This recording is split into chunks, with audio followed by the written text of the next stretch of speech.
나는 전능하신 아버지 하나님, 천지의 창조주를 믿습니다. 나는 그의 유일하신 아들, 우리 주 예수 그리스도를 믿습니다.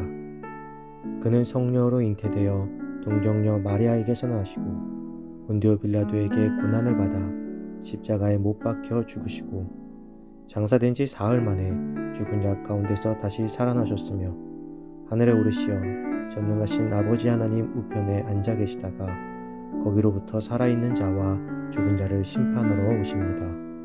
나는 성령을 믿으며 거룩한 공교회와 성도의 교제와 죄를 용서받는 것과 몸의 부활과 영생을 믿습니다.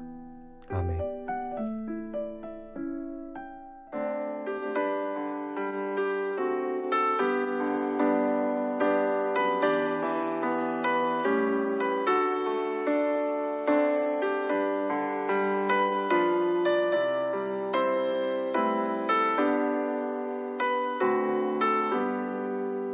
나의 영원하신 기여 생명보다 귀하다.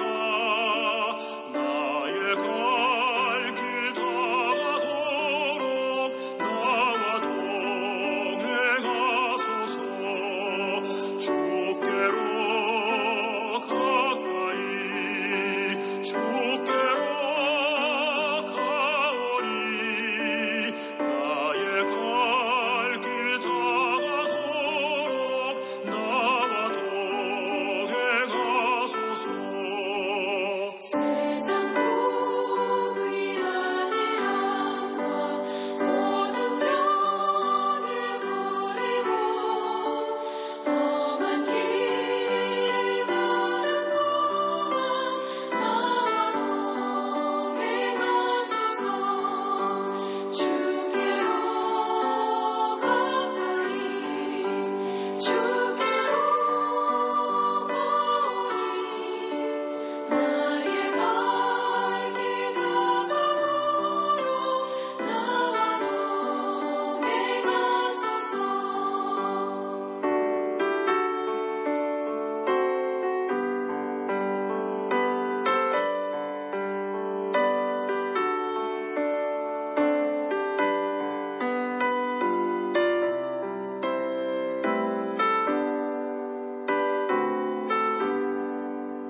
어둠 골짜 지나가며 험한 바다 건너서 천국문에 이르도록 나와 동행하소서. 주께로 가까이 주께로 가오리. 나의 갈 길 다가도록 나와 동행하소서.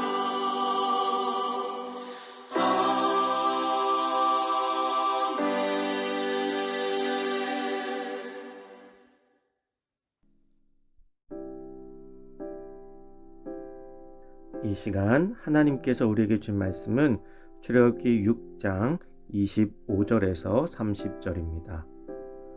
아론의 아들 엘르아살은 부디엘의 딸 중에서 아내를 맞이하였고 그는 비느하스를 낳았으니 이들은 레위 사람의 조상을 따라 가족의 어른들이라. 이스라엘 자손을 그들의 군대대로 애굽 땅에서 인도하라 하신 여호와의 명령을 받은 자는 이 아론과 모세요. 애굽 왕 바로에게 이스라엘 자손을 애굽에서 내보내라 말한 사람도 이 모세와 아론이었더라. 여호와께서 애굽 땅에서 모세에게 말씀하시던 날에 여호와께서 모세에게 말씀하여 이르시되 나는 여호와라. 내가 네게 이르는 바를 너는 애굽 왕 바로에게 다 말하라. 모세가 여호와 앞에서 아뢰되 나는 입이 둔한 자이오니 바로가 어찌 나의 말을 들으리이까. 아멘. 하나님의 주권적인 은혜라는 제목으로 오늘 말씀 나누겠습니다. 성경을 읽다 보면 어떤 전환점이나 분기점이 있을 때 족보가 종종 등장하는 것을 볼 수 있습니다. 오늘 우리가 읽지는 않았지만 오늘 본문의 앞부분에도 출애굽이라는 큰 전환점을 앞두고 모세와 아론의 족보를 이야기하고 있습니다. 모세와 아론은 단순히 출애굽의 상징이 아닙니다. 모세는 율법을 하나님께 받고 이스라엘 백성에게 전달한 중재자요, 또 최고 지도자로서, 그리고 아론은 성막 건립 이후에 제사장 직분의 시조요 제1대 대제사장으로서 국가 건립에 지대한 역할을 맡았던 이들입니다. 이들을 통해서 하나님은 이스라엘이라는 나라를 세우시고 그들을 다스리셨습니다. 모세와 아론은 하나님의 구속사와 함께한 이들인 것이죠. 즉 출애굽으로만 끝나는 것이 아니라 이후에 세워지는 나라까지도 모세와 아론은 중추적인 역할을 하게 됩니다. 성경은 출애굽기 6장의 족보를 통해서 야곱의 12아들이 나오며 이 안에 모세와 아론이 속해 있고 위로는 야곱의 아버지 이삭, 또 그 위로 아브라함이 있음을 시사합니다. 즉 모세와 아론은 아브라함과 이삭과 야곱에게 주신 언약에 근거한 인물들이며 이들을 통해서만 하나님의 구속사가 이루어지고 있음을 이야기하고 있는 것입니다. 하나님의 구원 계획은 아무런 계획 없이 일어나는 것이 아니라 하나님의 계획 안에서 정통성과 혈통을 가지고 이루어지고 있습니다. 즉 출애굽을 이끌 모세와 아론의 족보는 오직 야곱의 12아들들 가운데서만 찾을 수 있으며 이것이 바로 언약에 신실하신 하나님의 구속사역의 원리인 것입니다.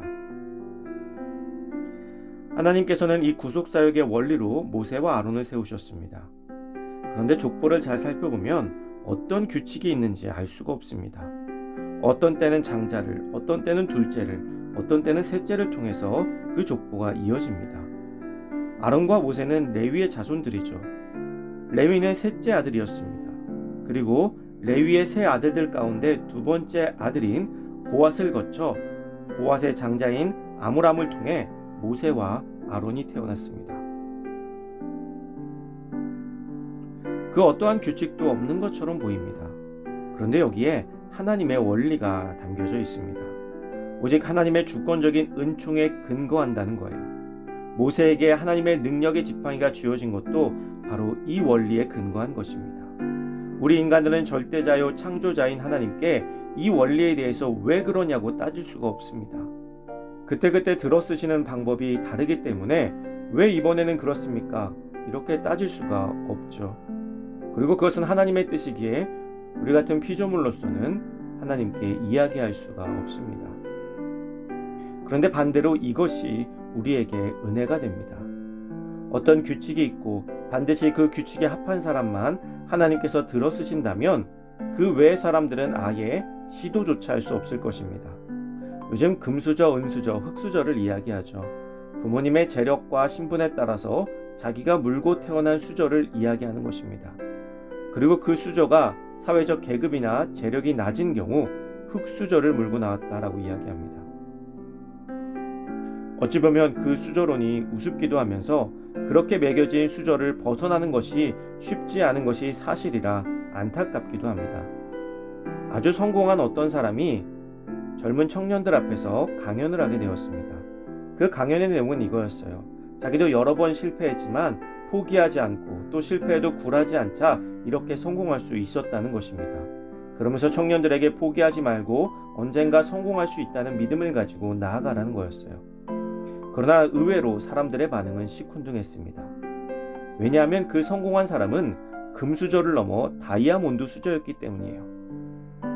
그는 실패해도 다시 도전할 수 있는 배경이 있었습니다. 하지만 흙수저인 자기들은 한 번 실패하는 순간 나락으로 밀려나 재기가 불가능한 시대가 되기 때문에 그에게 동조할 수 없었던 것이죠.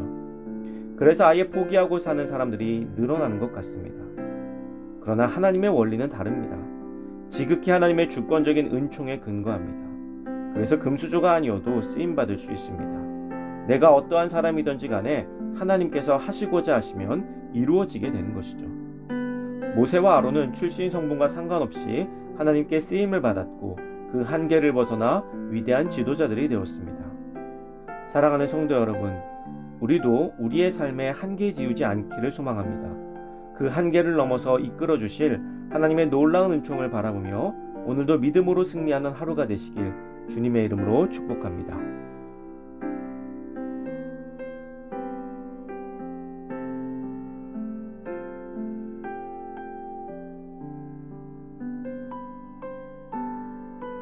이 시간 주어진 기도 제목을 놓고 기도하고 또 각자의 기도 제목을 가지고 기도하도록 하겠습니다.